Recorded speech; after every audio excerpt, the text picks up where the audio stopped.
आता ते राज्याचे उपमुख्यमंत्री आहेत.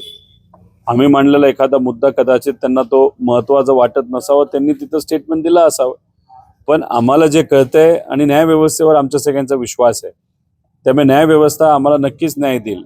घड्याळ हे चिन्ह हे आदरणीय पवार साहेबांकडे येऊ शकतं, त्याच्याचबरोबर धनुष्यबाण हे चिन्ह उद्धव ठाकरे साहेबांकडे जाऊ शकतं. त्यामुळे दादांकडे आणि एकनाथ शिंदे साहेबांकडे दोन पर्याय राहतात. एक पर्याय सर्व आमदार घेऊन भाजपमध्ये प्रवेश करणं आणि दुसरा पर्याय आता लगेचच्या लगेच तिथं इलेक्शन घडून आणणं त्या जागेवर. म्हणजे अजितदादांचे 42 असतील, एकनाथ शिंदे साहेबांचे 50, म्हणजे 90 जागेवर इलेक्शन परत एकदा होऊ शकतं. आता ते का होऊ शकतं याचा जर अंदाज तुम्हाला घ्यायचा असेल तर गेल्या काही दिवसांमध्ये भाजपकडनं बरेच असे माजी आमदार जे काँग्रेसचे आहेत नाही तर आमच्या पक्षाचे आहेत, त्यांनी तिथं स्वतःच्या पक्षामध्ये घेतलेले आहेत.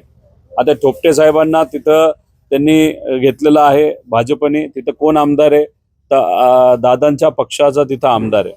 त्याच्याचबरोबर आपण जर पुरंदरला गेलो तर तिथे एकनाथ शिंदे साहेबांचा आमदार आहे शिवतरे साहेब. तिथं कोणाला घेतलं तर जगतापांना घेतलं.